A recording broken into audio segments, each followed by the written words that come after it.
Vamos allá. Voy a comenzar a grabar.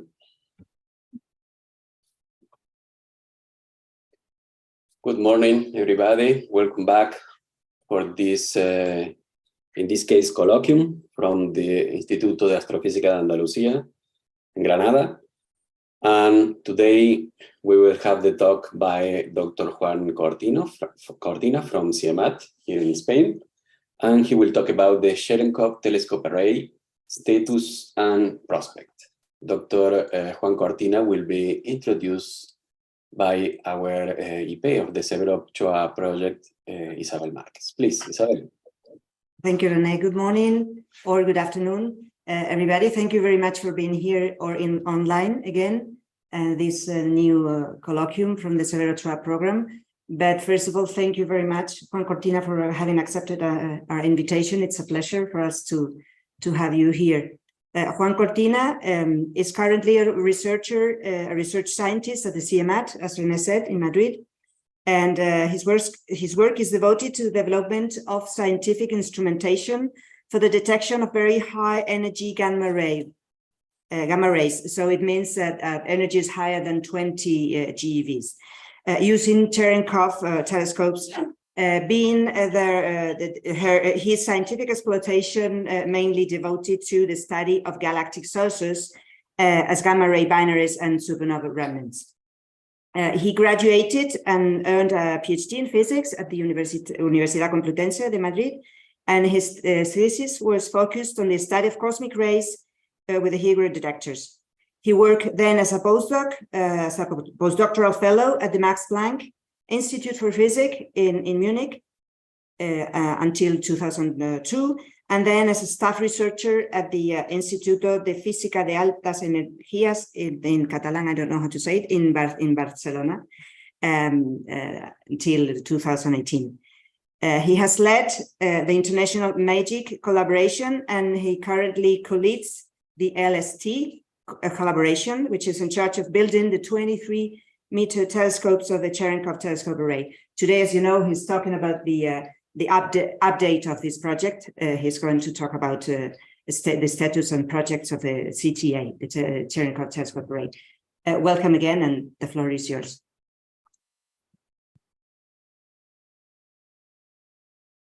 So thank you. Hello, everyone. Hello.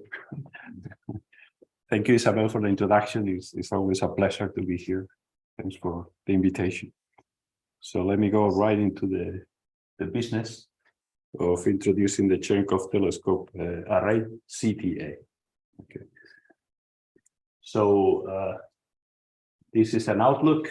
I'll be describing how we detect very high energy gamma rays. Actually, there's been a seminar here at this institute the other day about, so I guess many of you know already how this works, but let me introduce it quickly, then the CTA, then the science we are doing with these kind of telescopes, and then then about the status of the project right now.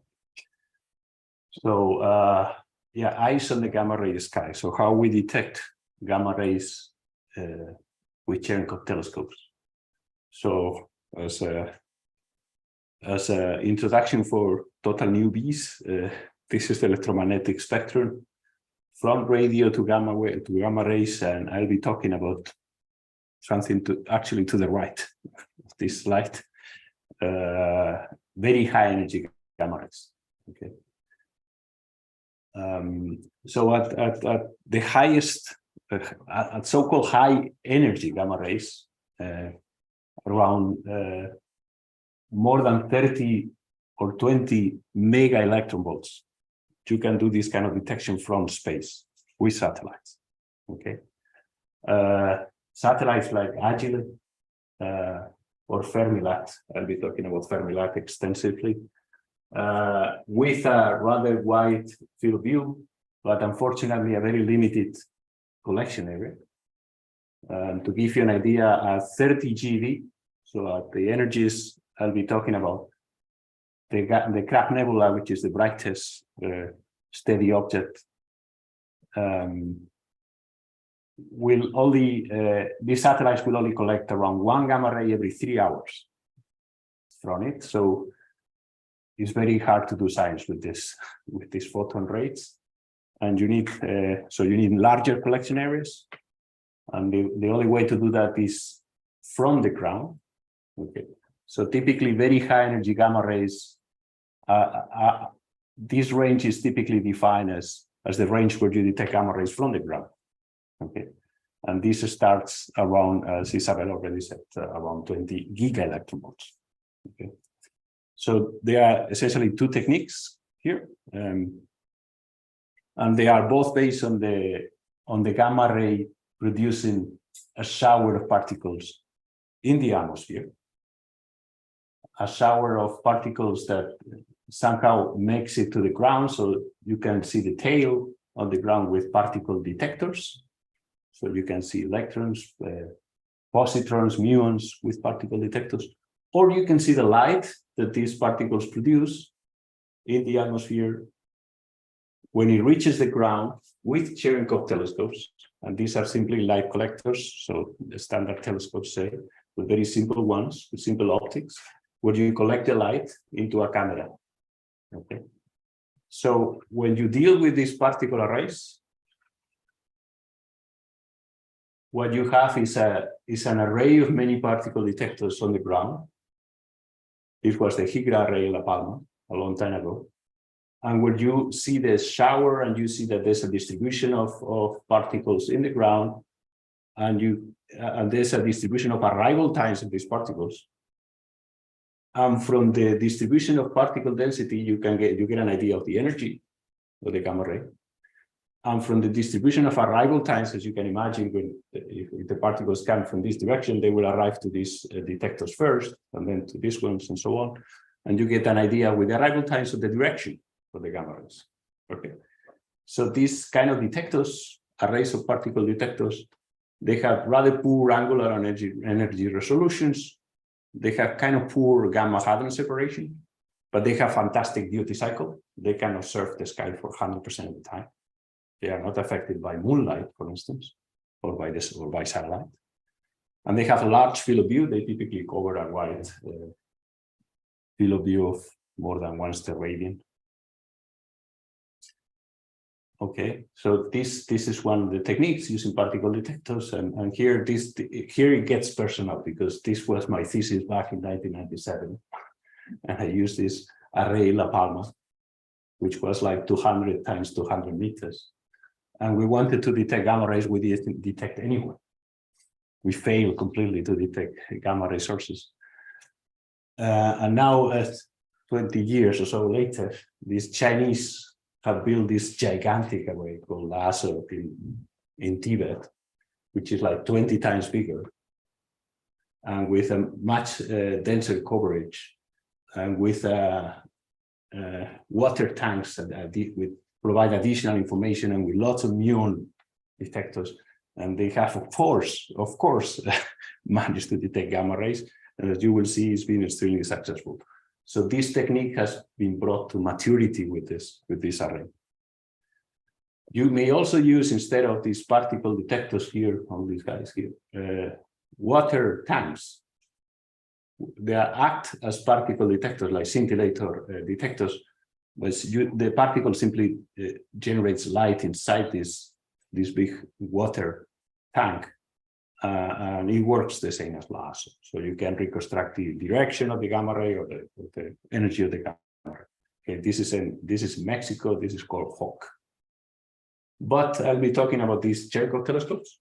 Okay, so this is the other alternative technique to detect very high energy gamma rays from the ground. And here what you see is the Cherenkov light, which is near UV blue light produced by these particles. The light covers a rather big pool of some 200 meters diameter. Okay, you place a telescope here, you collect the light, and you get a real image of this shower here. Okay, so you image the whole shower. You don't see just the tail of the shower like the particle detectors, and that means that you have much better angular and spectral resolution. You can actually use several telescopes to triangulate the direction of the gamma ray. you get much better angular resolution than with particle arrays. And you get much better spectral resolution. The energy you can also reconstruct better.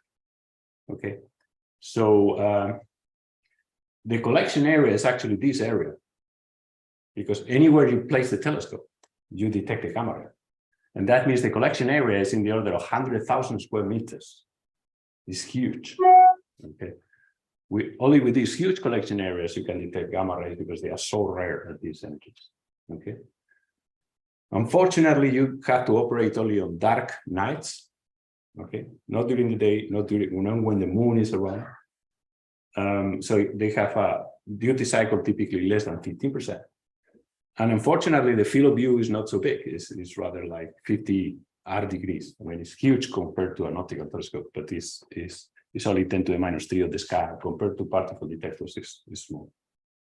Okay, so this is how they work, and there are several of these arrays. These are the ones that are running now.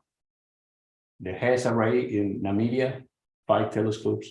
The MAGIC array in La Palma, 2 telescopes, but very large ones. And the Veritas array in Arizona in the US, 4 of these 10-meter class telescopes. This is 17 meter. Okay. This has been running for a while. This is 2003, also 2003. So for a while, and we are running out of targets. We are running out of our sensitivity is not good enough. So that's why we think that this is not enough. And we need to go for a new generation of detectors. We need to go to CTA, to the Cherenkov Telescope Array. The key to the whole business of the Cherenkov, how does it work, this CTA? So there are several key facts that are actually all summarized here, how CTA works. One is that by having 3 telescope size classes, so you have this large size telescope, these guys here, which are 23 meters. You have medium size telescopes, 12 meters. And small size telescopes, SSTs, 4 meters. This is the ones that were covered in the seminar the other day, in this Astri array seminar.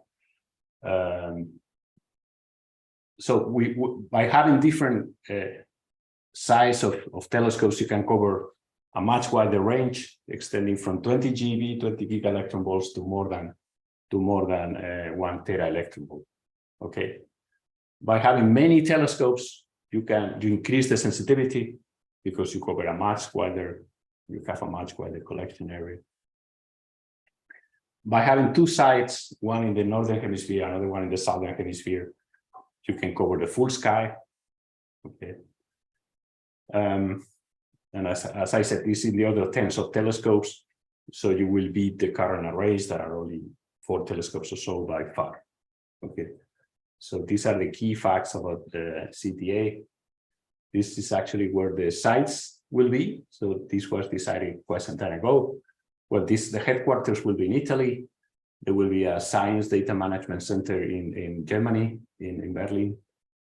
And there will be the 2 sites, one in La Palma, okay, where you will have a smaller array of 0.8 kilometers on the side diameter. And in the south, you will have one near Paranal, much bigger one, simply because you have many of these small telescopes, okay? But for instance, the number of large telescopes, LSTs, will be the same in both sides, okay? And the number of MSTs will be similar. Okay, so these will be the 2 sites that will cover the whole sky. Okay, so actually the CTA Observatory was defined last year, June 2021. So there was an agreement by countries, by Germany, Italy, Spain, France, Japan, Poland, and a few more countries. They agreed to finance this so-called alpha configuration, where in the northern side you will have 4 LSTs, 9 MSTs, and in the southern side you will have 4 MSTs and 37 SSTs. Okay, so this will be the so-called alpha configuration that will be built now. Okay, so a bit more political. These countries are setting up a new organization, this CTAO, And the EU, the European, there's a European legal form, it's called an ERIC. An ERIC is just it's like a kind of company that works in science, something like that, and has pan-European level. It's a bit like ESO or a bit like CERN. Okay. This is in the process of being established. It will be established beginning of next year. Okay. And then the construction formally starts, and hopefully everything, all the telescopes will be deployed in around 5 years. Okay. This year, there's been already kind of an upgrade because the Italians have got extra money to build 2 LSTs and a few more SSTs actually. 2 LSTs in the south, with it is very important to have LSTs to go to the lower energies, to the lowest energies. Is key for the lower for less than 100 giga electron volts. Okay, so this goes even beyond the alpha configuration. Okay. So this is a very crowded slide. This is the sensitivity, where you see the sensitivity, where you see the energy. And this is 1 tera electron volt. This is 100 GeV down to around 20 GeV. We will be detecting with CTA in the north, where with the 4 LSTs. So the black points is the north, the red points are the south. Okay. And as you can compare here with MAGIC, for instance, the sensitivity of MAGIC, sensitivity of Veritas, these are the current detectors, and also the sensitivity of the particle arrays like Roque in 5 years or LASSO in 1 year. Okay, so you can see that is a very significant increase in sensitivity of almost a factor 10 at these energies, around 1 TeV, and it goes to the lowest energies around 20 GeV or so. Okay. So this will be built. This is the alpha configuration. It will be even better with the LSTs in the south. So also in terms of, this is a sensitivity to very short exposures. So here, this is a 1 minute observation. And you compare here CTA and Fermi-Lat. Remember, this is a satellite experiment where the collection area is very small, and CTA is beating Fermi-Lat by orders of magnitude. So for short observation, fast transients, it will be so much better than satellites. Also, in terms of angular resolution, it will be around what you can get with the current telescopes, going down to lower energies, and much better at the higher energies. Okay, it will be compared to 0.05 degrees, it will be like 0.02 degrees with CTA. And what is even more significant is much better angular resolution than LASSO. So in LASSO, you get detections at the highest energies, but you don't have a very good angular resolution. So it's essential to have CPA to see where you want to go into the details of into the shape of the object that you are detecting. Okay. So a few words about the Spanish community that is involved.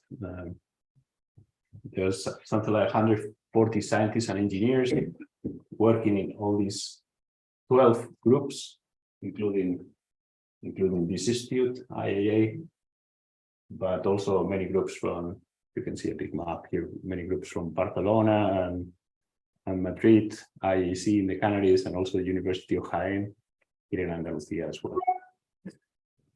The Spaniards are involved in the LSTs, so the large telescopes, 23 meters, making key contributions to design and construction. We are building through IAC more than 50% of the project, of the LSTs in the north. So a very significant contribution. We are very active in analysis software and scientific exploitation. Here I have to highlight IAA. We are also involved in the MSTs, where they are significant. We haven't really contributed to design, but we'll be paying for the installation of MSTs in La Palma as well. And then the construction of infrastructure. One of the data centers, there will be 4 of them distributed all over Europe. One of them will be in Barcelona, at peak. Then atmospheric monitoring, control software, data analysis software, where also IAA is involved. Okay. And if you are interested to access the data, there are a few interesting facts here. CTAO is defined as an observatory open to the astronomical community, but the lion's share of the time belongs to contributing countries. Okay, so an Indian astronomer have access to only a small fraction of the time. Most of the time will belong to the countries that are developing and building hardware for CTA.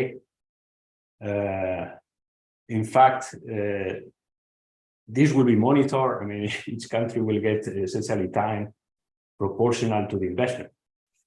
Spain gets around 15% of the time due to its contributions to the investment in the telescopes, and an extra 10% in the north because we are host.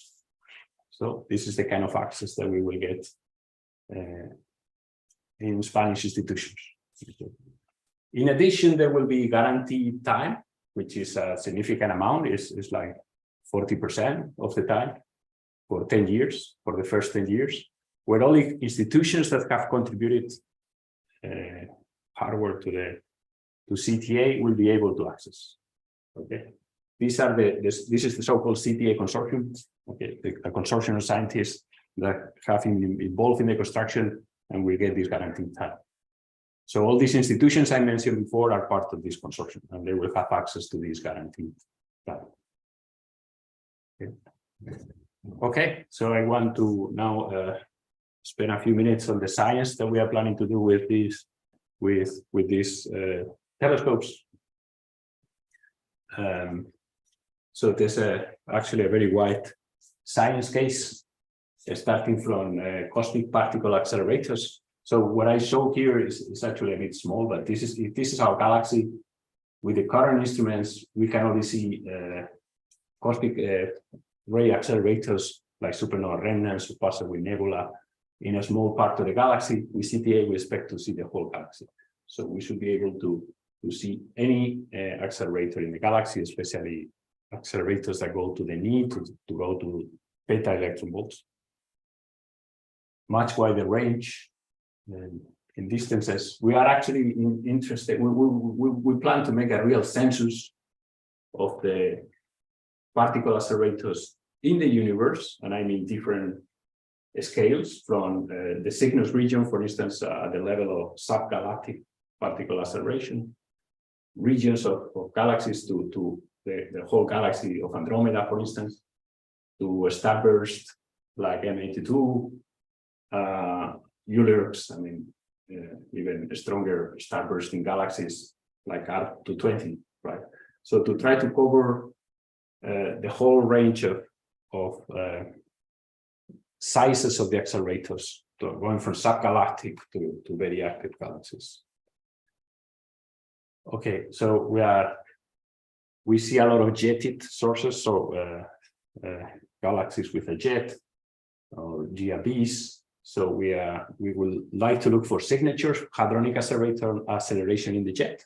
So AGNs, GRBs, are they accelerating hadrons? So could they be the sources of ultra-high energy cosmic rays?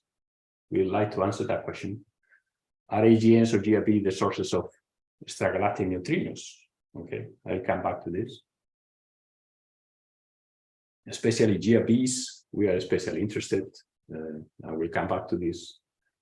It's also important to realize that at these energies, gamma rays suffer interesting effects as they reaches from distant objects.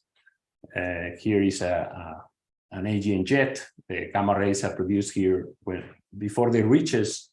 They may suffer from effects of quantum gravity and modify the propagation.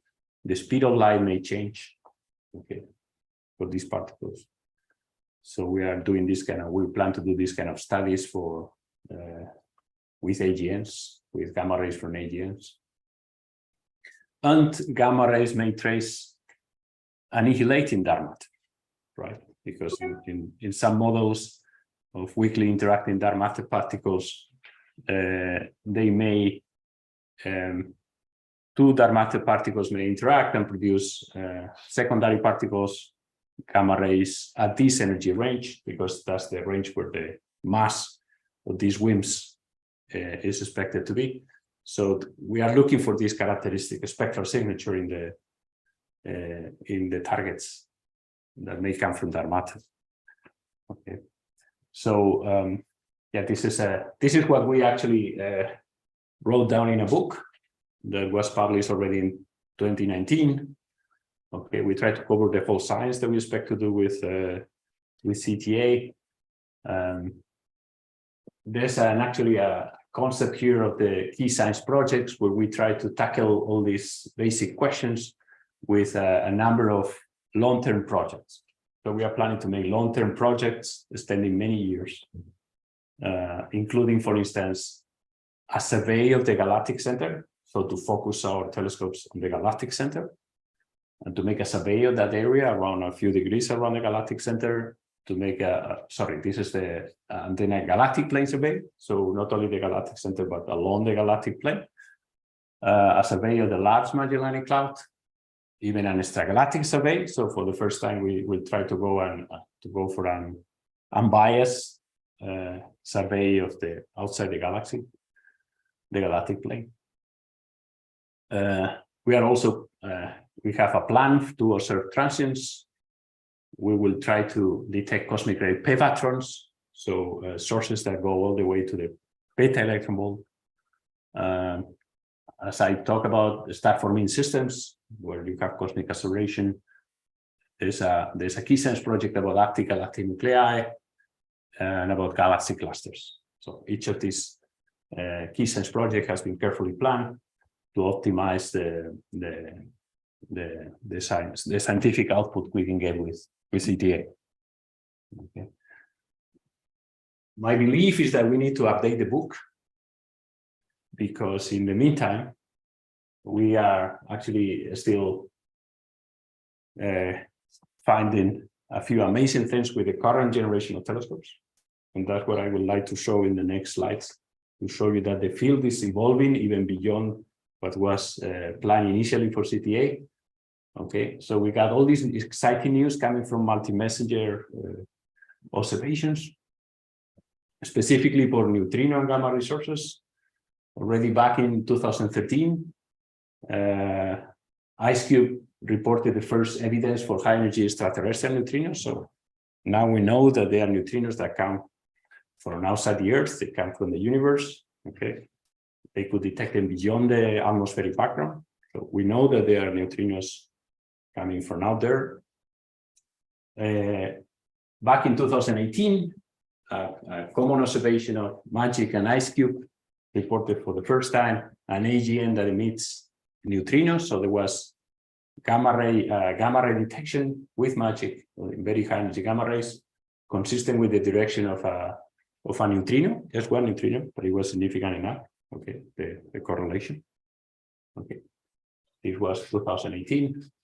Now the other day, I mean, it was very new in science. The other day, IceCube reported significant detection from another AGN, a very different one, NGC 1068. And actually, you attended the last meeting of the Spanish Astronomical Society. IceCube was already insinuating that they have 3 more AGNs that are emitting neutrinos. So this is getting serious. There are really specific sources of neutrinos out there that we plan to observe together with IceCube, with CTA. Okay, maybe even more interesting. Again, in 2018, this Blazar TX 0506 that was reported to emit in 2017, one neutrino correlated with MAGIC. In an archival search, they detected even more neutrinos back in 2015. Okay, so this Blazar, Texas, whatever, is really emitting neutrinos systematically every now and then. And at this time, there was no significant gamma ray emission. So there are times where these AGN is emitting neutrinos together with gammas, and sometimes it's not. So apparently there's kind of some dark acceleration, if you want to call it like that, where there are no gamma rays, but there are neutrinos. Okay. So, and this was a much larger flare. Okay, many more neutrinos. So these kind of objects we need to study with CTA. We need to cover these kind of AGNs systematically. Okay.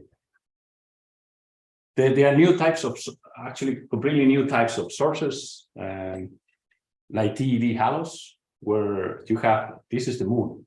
Okay, so we are talking here about a huge object in the sky. These are observations by the Roque collaboration. Near Geminga, you all know Geminga, there's a huge halo of particles, a very extended halo of gamma rays coming from particles around Geminga. Okay. And these we are interpreting here like the pulsar is producing particles. There's a wind of particles reaccelerated actually in the pulsar with nebula. The scale here is this is, you are zooming in here and you are zooming out here. And as you can see, this is only 300 arc seconds, but on a much, much larger scale, the particles are leaving the pulsar with nebula and is still emitting gamma rays. There's actually this is a situation for very old pulsar with nebula, more than 100,000 years, where you see that the particles have already diffused away from the pulsar with nebula, very far from the pulsar, but they are still emitting in this halo of gamma ray emission. Okay, so this is some business where Roque here was very much involved. So this must be these very old pulsars where the energy density is actually very small, but you can see them because the total energy is actually large and because they are very close. Okay. But this is telling you that the pulsar is really converting 10% of the rotational energy into particles.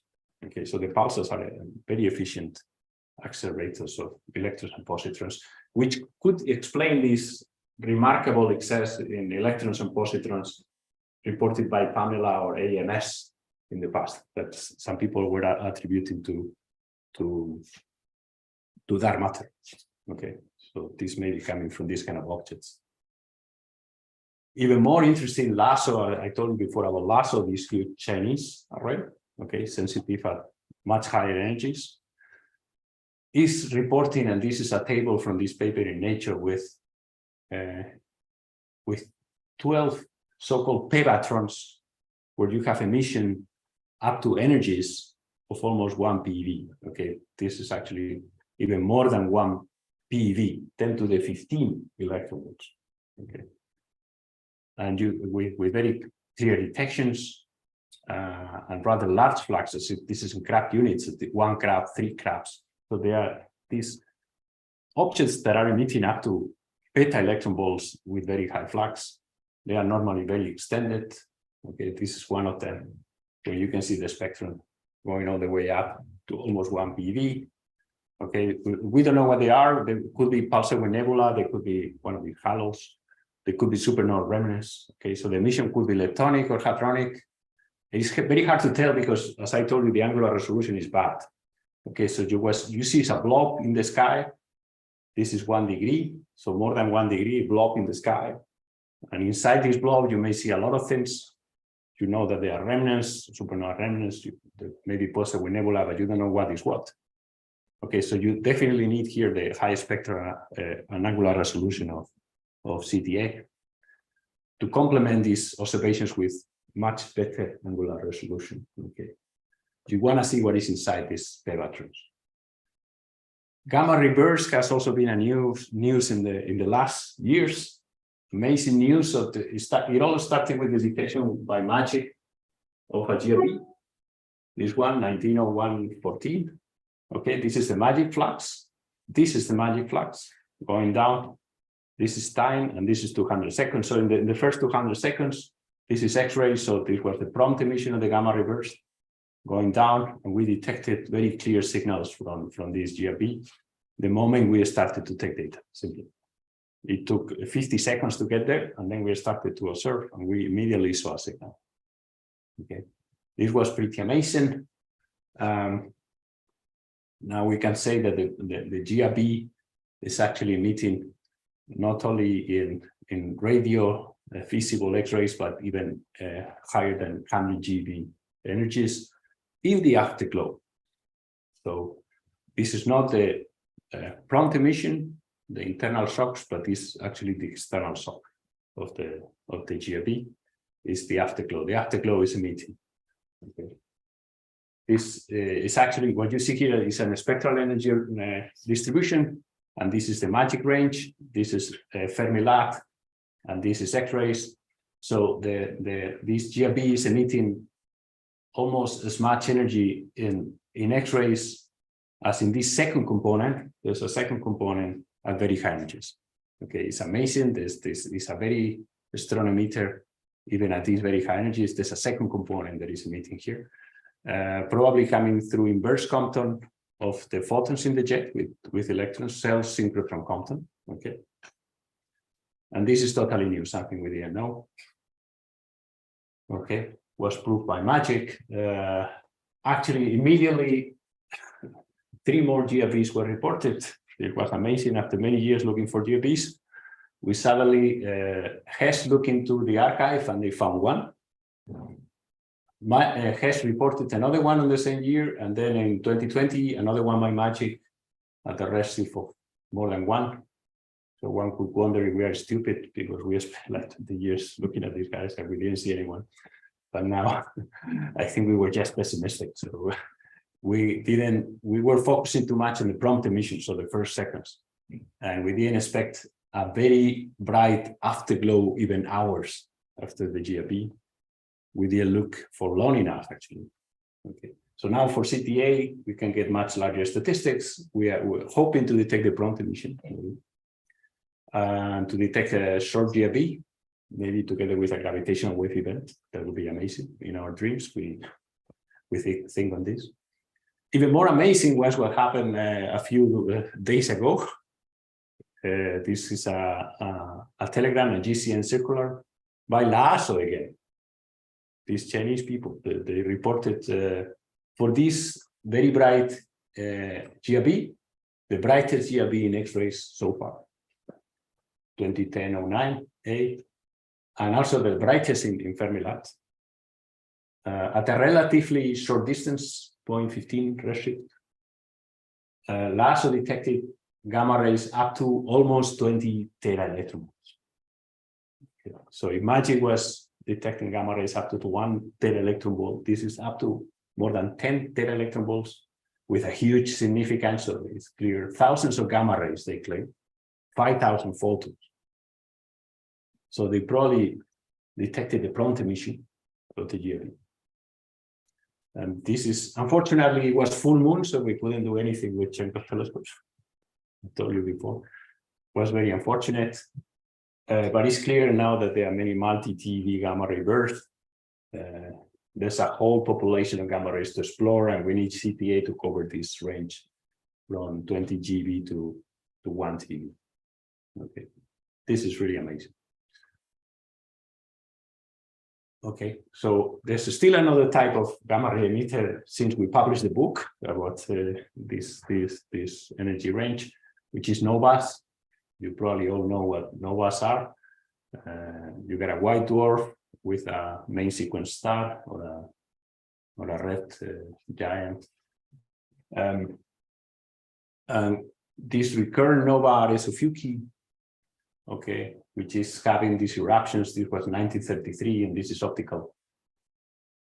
Every now and then, so in average every 15 years, we were expecting something like this. This is a red giant and white dwarf. And it happened. So in 2021, it happened. It happened in August 2021. It went very high in optical. And it was detected by Fermi-Lat in high energy gamma rays. And thanks to a quick follow-up with Hess and Magic, there was a clear detection very shortly afterwards, reported by Hess. Okay. And this is what you see. This is flux. This is a light curve. So this is flux as a function of time. And this is days. So 1 day, 2 days, you can see already you see the very high energy going up, the very high energy flux going up. This is LAT.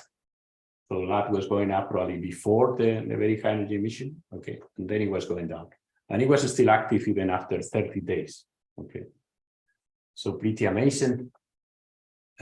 Magic will see a similar thing. What you got here is a white dwarf, red giant. So there's a lot of ejected material. There's a lot of matter around that is a target for protons, for particles. And there's a lot of electron acceleration, probably magnetic fields. So you could think that it could be leptonic, and this is what we've been analyzing. So production of through leptonic emission or hadronic emission. And by comparing the spectrum that was observed, our conclusion in Magic was that this must be hadronic. Okay, so what you got here is really like a micro supernova, where you really have hadronic acceleration, cosmic ray acceleration in these kind of expanding shells, but happening very quickly compared to a supernova remnant. Okay, very interesting. It's a new type of object, again, to justify where we try to go as fast as possible to CTA. And so let me tell you what is going on right now with CTA. Okay, there's advanced construction going on even before the setting up this ERIC that I mentioned before. There's advanced construction, especially going on in the north at Roque. Okay, so this is the site of CTA North, and the plan is to have these 14 MSTs, these 4 LSTs near these 4 LSTs near Magic, if you know the place. So this is actually the same with a photo montage. So this is the existing Magic telescopes. Now there's already one telescope. One of the LSTs is already there, has been there for a few years already, and it's fully functional. So it's like a final CTA telescope. It's already running. We are building these 3 more LSTs very quickly, and this one of the MSTs, and then we are going for the 8 remaining MSTs. Okay. This is old. This is from 2018. I like this picture because it shows how big it is. I mean, here you see these cars around here, and this huge crane that was used to bring the mirror support on top of the under structure. 23 meter, I remind you. Okay. These are the Magic telescopes, but these guys really dwarfing all the telescopes here. Okay, so 23 meters, 400 square meters, targeting the lowest energy thresholds, 20 GeV. There's a good overlap with satellites, but with 10 to the 4 more collection area. This was the inauguration back in 2018. Politicians coming, the minister coming, and all that. In the meantime, we've been trying to get this telescope to run. We had an eventful commissioning of the telescope with a global pandemic, with a volcanic eruption, and now there's a war going on, and so on. But it's going well, so we are almost done, and we're already taking science data. Okay. So let me show you quickly. This is, for instance, very quickly we could detect the Crab Nebula. Of course, it's very bright. In a matter of 30 minutes, we're getting already 20 signals. Okay, so very clear detections. But we've already taken tens of hours of data, and we are about to submit a paper. We could measure very clearly, very nicely, the spectrum. Okay, so this is LSD1, these blue points here, very consistent with previous measurements with Magic, and also with Fermi-Lat, I can tell you. Okay, going down to very low energies. Okay, this is 30 GeV or so. Okay, 25 GeV. This is a paper that is almost submitted. I don't know, it should be submitted. This guy is almost there. He's going through the referee or something like that. I don't know. Actually, together with the Crab Nebula, you get the Crab pulsar. And again, I mean, it took Magic like 10 years to detect a pulsar in these energies, and now we detect it in a few hours. Okay. Actually, only 4 pulsars have been ever detected. So we are confident we can detect more of them now. And this is the phasogram of the Crab, where you see these 2 peaks with the right ratio of P1 to P2, very high significance. and an energy threshold that is around 50 GeV. Okay, so this phasogram will be published together with the other paper, but there will be more results coming later on. Okay. This is another example. Ares of UP, we also look at it with LST, and we also detected it very clearly. Okay, here you can see that the spectrum with LST1, okay, the spectrum with Fermi. So there's a nice match, and you can see that the spectral point here is very close to Fermi-lat. So we are going to very low energies here with the spectrum. There's almost no gap now between satellite observations and very high energy observations. This paper, also Ruben and MAP should be working on this. Okay, so this will be out soon. We are also observing AGNs. So and we happen to detect a flare of 2021 of BL-LAC. Okay, not any BL-LAC, BL-LAC. With LST1, that we sent our first ATEL with CTA. Okay. We were very happy at the time, but there was actually a very strong emission shortly afterwards in August, okay, last year. So with a high state, more than 1 crab. Okay. And actually this guy has a very soft spectrum, so you can go to very, very low energies. Even in less than 2 hours, you can get the spectral points at 30 gigaelectronvolts, which is amazing. Okay. Again, working on the paper, again, people here are involved in this paper. So more AGNs, we are looking at many more AGNs. And we are building the next telescopes at the same time. So we expect to, this is already there, but these 3 we are building right now, these other 3 LSTs. Actually, all the production is finished. So the parts for the telescopes, the mechanical parts, and even the cameras are essentially finished. The civil works start today, I can tell you.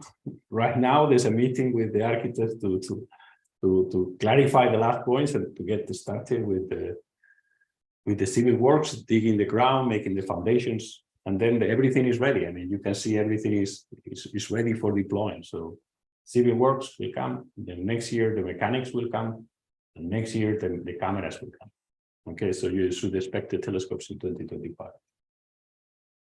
Okay. So here I am, and these are my conclusions.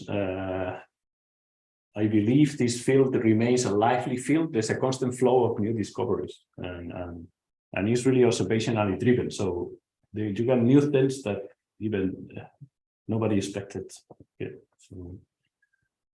So we need urgently this new generation of telescopes to continue with this constant flow of discoveries. There's a careful scientific planning based on these key science projects, but at the same time, CTAO will be open to the whole community, to all of you. Okay, especially in Spain, you will have access to a lot of time. This CTAO ERIC is under constitution and will start construction, hopefully full construction in 2023 of the remaining telescopes in the north and in the south.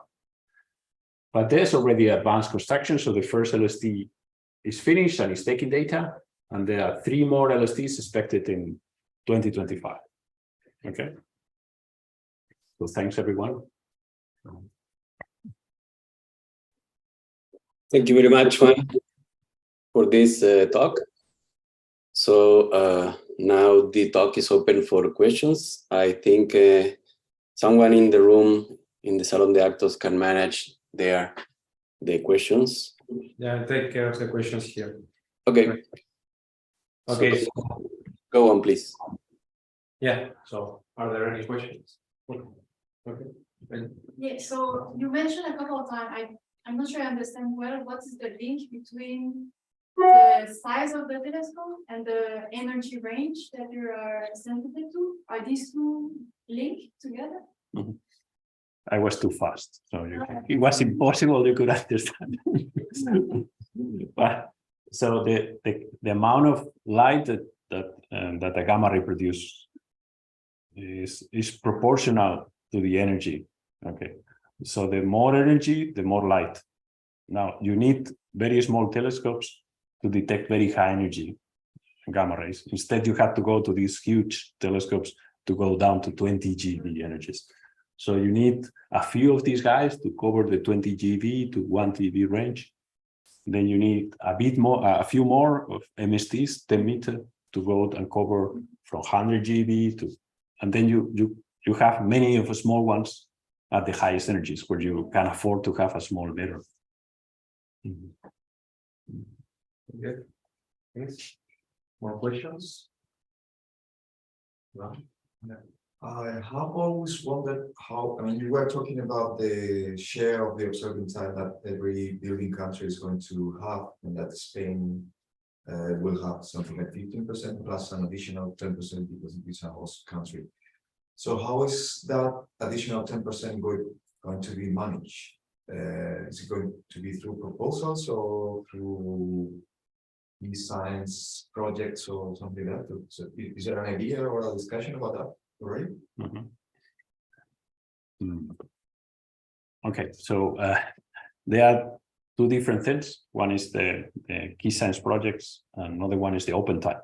So open time will go through proposals, okay, and the idea is that every country will get the right share of the proposals. Okay, this will be managed by one single time allocation committee. Okay, now how to bring that into the key science projects is not totally settled. Okay, so this time will in principle be simply put apart, and there will be no consideration for this 10% fixed amount. It's 10% in the north, by the way, only. Yeah. Okay. But we have a right to swap it with time in the south, but then we get less because there are more telescopes in the south. So we had to pay more, so we get only 5%, but it still is a significant amount when you consider that we spent, we will spend like 50 million euros to get this 15% of the time. So,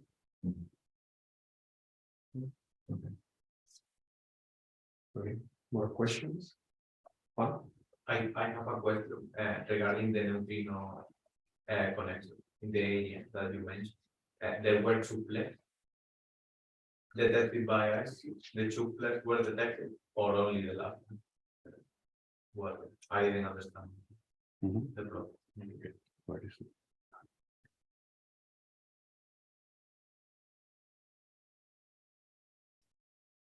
Almost there, here.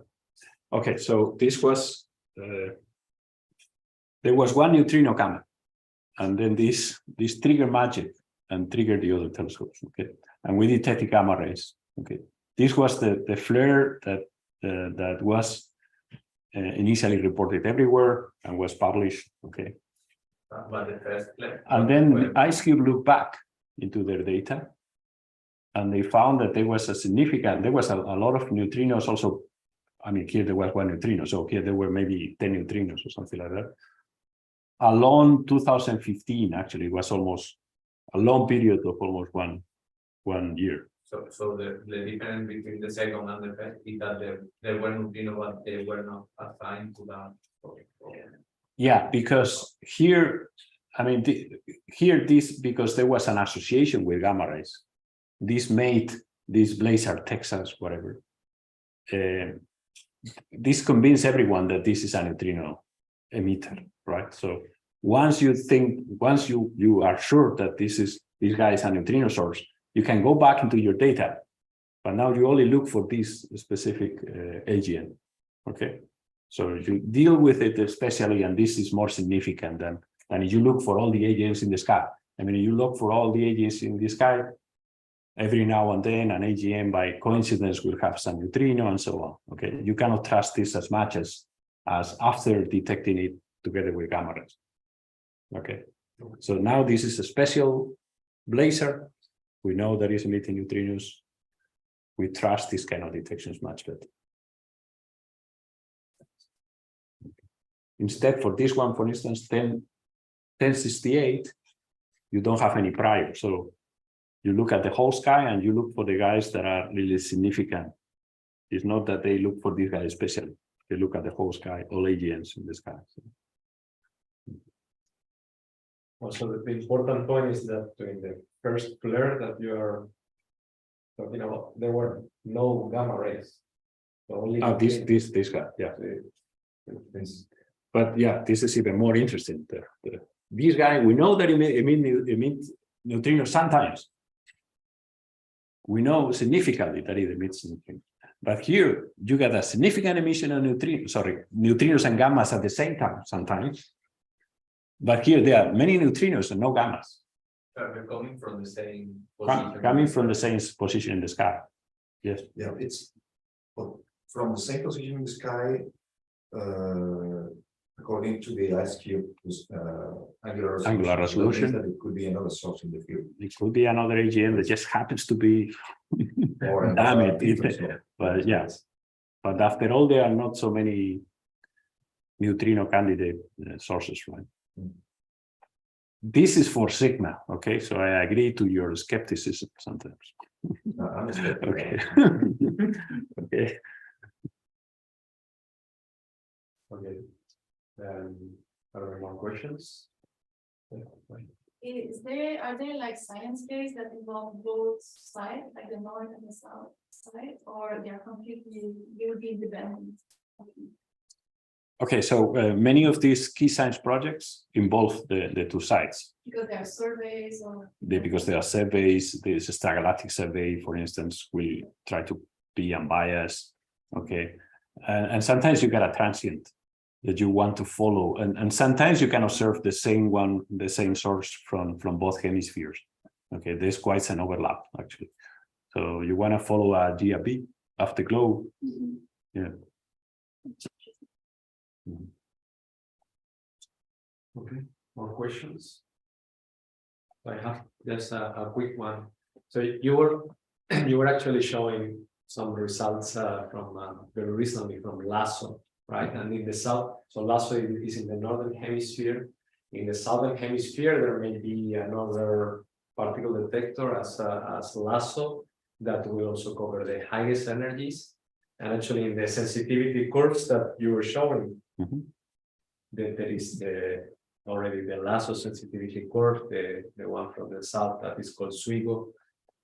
So do you think that there is really going to be this guy here, SWIGO and LASSO over there is going to be a lot of science that the CTA is going to be able to do about 10 tera-electron volts? So you are promoting your experiments, SWIGO. Disclaimer. Well, SWIGO will be a very interesting experiment. You believe this sensitivity curve is not built yet? It's not even fully designed yet. Even LASSO. LASSO, yeah. So LASSO 5 years or more. Yeah, I mean, CTA is the opposite. CTA will not be built until a few years from now. This is mainly SSTs in the south. Okay. And LASSO is already taking data. They're already taking 1 year. So they will have an even better sensitivity for the whole sky. Okay. So there will be, I mean, for discoveries, LASSO will be taking a lot of science from CTA. But remember that the angular resolution, as I said here, is fantastic. I mean, this is 0.05, 0.02 degrees, okay, compared to the angular resolution of LASSO, which is here, okay, which is compared to CTA is lousy. Okay, so this is the same that I was trying to show when I was showing the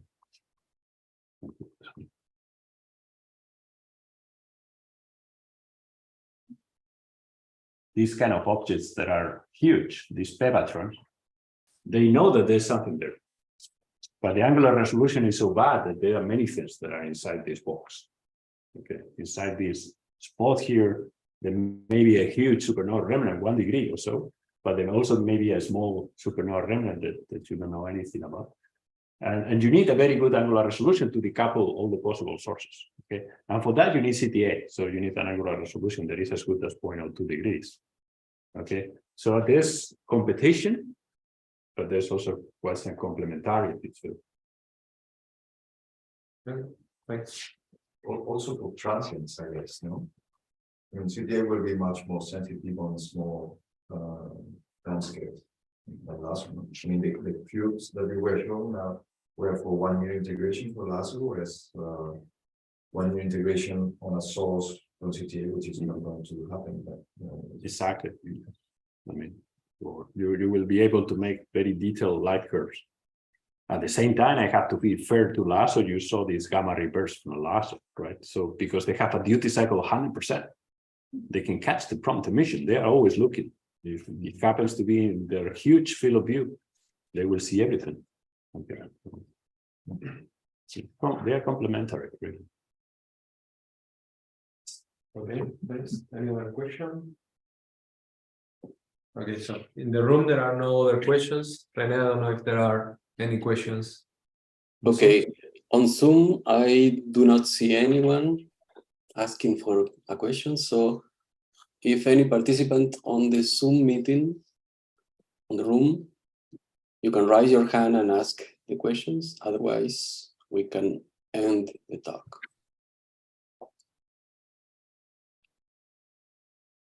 Okay, seeing none questions, I think we can thank again Dr. Cortina, thank you again for this wonderful talk. And see you only in next week with another seminar. Thank you very much. Thank you. Thanks.